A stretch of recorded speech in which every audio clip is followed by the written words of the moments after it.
چطور هر روز با موفقیت شروع کنیم؟ امروز میخوایم تو این ویدیو 6 مرحله علمی اثبات شده. اولین مرحله شکستن چرخه آلارم، میکروب‌های صبحگاهی، فعالسازی بدن، اولویت بندی، سوختگی با کیفیت، حمله به کار اصلی رو به شما توضیح بدهیم. لطفاً با ما همراه باشید و تا ادامه ویدیو ما رو همراهی کنید. مرحله اول شکستن چرخه آلارمه. بیاید با بزرگترین دشمن خود شروع کنیم، دکمه اسنوز یا تعویق. وقتی دکمه اسنوز رو میزنیم وارد یک خواب نامرغوب میشیم. حالا راه حل چیست؟ راه حلی که ساده است. گوشی را در یک منطقه دور از دست بگذارید تا برای خاموش کردن بلند شوید. با بلند شدن از تخت خواب اولین نبرد خود را پیروز میشوید. مرحله دوم، میکروب‌های صبحگاهی.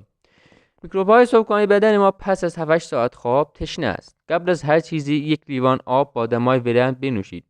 این کار به فعال شدن ارگان‌های داخلی کمک می‌کند. سپس 3 دقیقه را به تنفس اختصاص بدهید. این کار سطح اکسیژن خون را بالا برده و به سیستم عصبی شما سیگنال می‌دهد. این آرامش اولیه شما از استرس‌های روز دور نگه می‌دارد. مرحله سوم، فعالسازی بدن.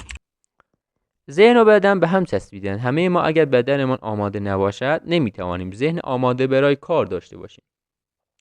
حرکات سبک انجام بدیم. به جای ورزش‌های سنگین 5 الی 10 دقیقه به کشش اختصاص بدهیم. این کار گردن‌ها، شانه‌ها، عضلات گرفته شده و هر گونه سفتی ناشی از خواب رو از بین میبره.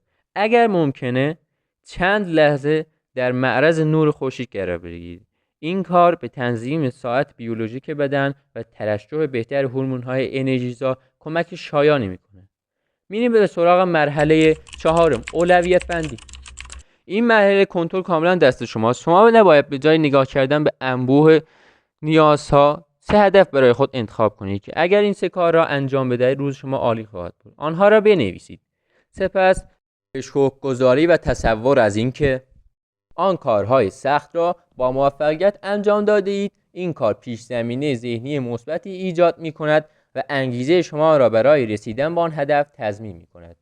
لطفاً تا اینجا که با ما همراه بودی لایک و سابسکرایب کردن ما فراموش نشه.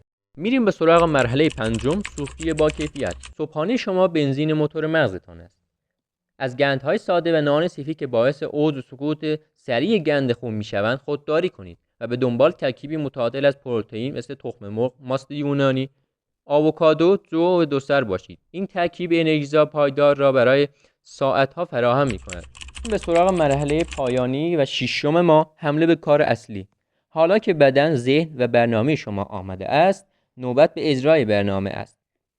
اولین کاری که انجام می‌دهید باید یکی از آن 3 هدف بزرگی باشد که در پارت 4 نوشتید و مهمتر از آن گوشی موبایل را سایلنت کرده و دور نگه دارید. حداقل 45 دقیقه را به کار اولتان اختصاص بدهید. این پیروزی اولیه باعث می‌شود با اعتماد به نفس سراغ کارهای بعدی بروید. شما با این 6 قدم صبحی را پشت سر نگذاشتید، بلکه صبحی را ساخته اید. بریم به جنبندی این ویدیو. 6 قدم که ما پشت سر گذاشتیم: بلند شدن فوری، آب، حرکت، تنفس، برنامه‌ریزی 3 هدف، صبحانه، حمله به کار اصلی بود. این ویدیو اولین ویدیوی من تو یوتیوب بود. لطفاً منو حمایت کنید و سابسکرایب و لایک فراموش نشه. اگر نکتی و مشکلی تو ویدیو هم بود، تو ویدیوهای بعدی سعی میکنم درستش کنم. پس فراموش نشه که حمایتمون کنید. تا ویدیوی بعد، شب بخیر.